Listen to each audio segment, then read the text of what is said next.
Let's take a trip down memory lane real quick. This is my first student pilot solo cross country.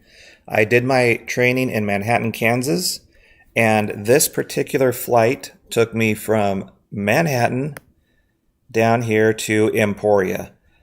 Sorry I can't fit this all on one screen, but that's the way it goes.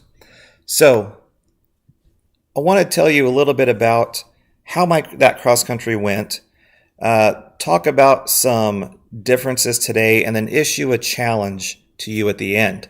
So, in the days of my student pilot training, and I'm sorry this will sound like an uphill both ways talk, but there was no Foreflight. GPS did not exist. There were no Garmin 430s.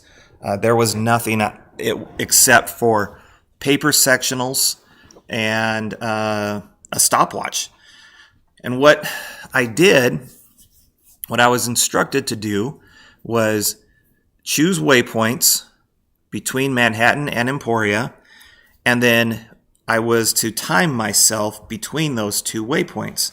And hopefully it would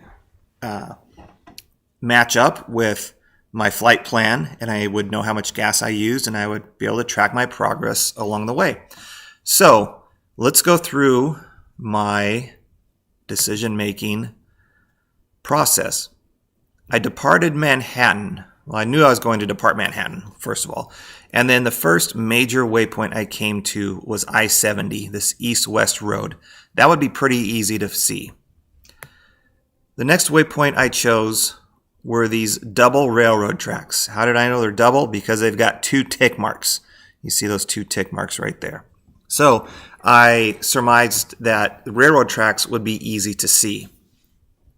Next, as I progressed towards Emporia, I chose this power line.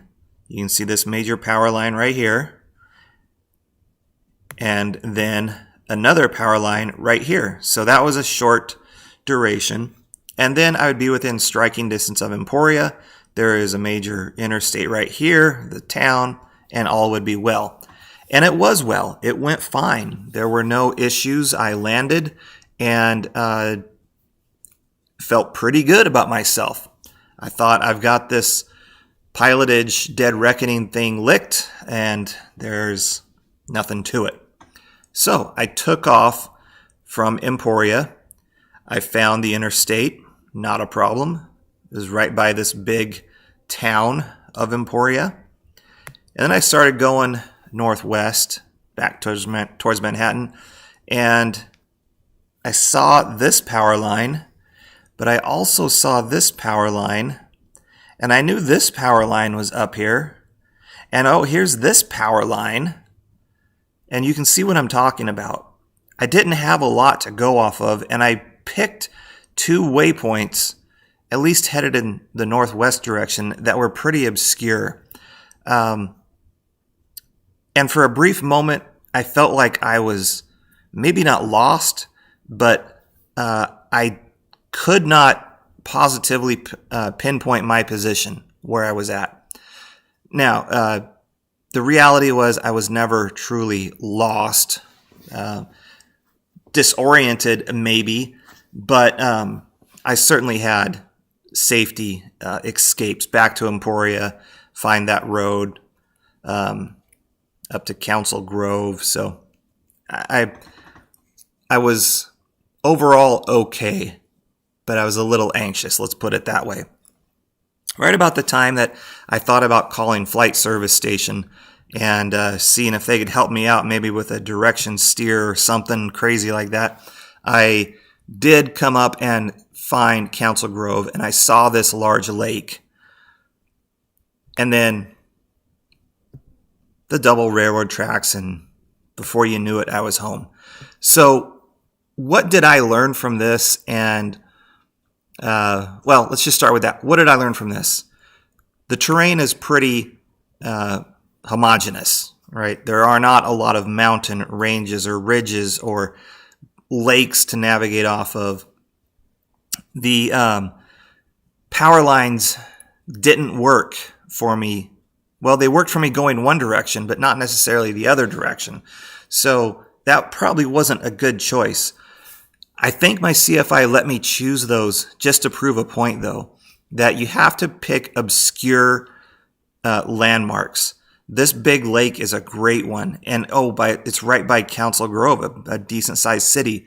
There are no other big lakes or cities on the right or really on the left side either. Using Harrington Airport as a waypoint, it could be good or maybe not so good. If you look at it on the map here, you think, oh man, it's got this big mark here. It's got a big ring around it. That's a great waypoint. Well, we've all seen airports blend into the ground, right? And you can be right on top of an airport and not know where it's at. Been there before.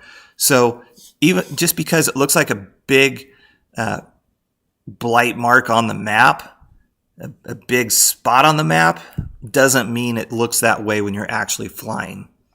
The other point I'd like to make, look at these towers. There's towers all over.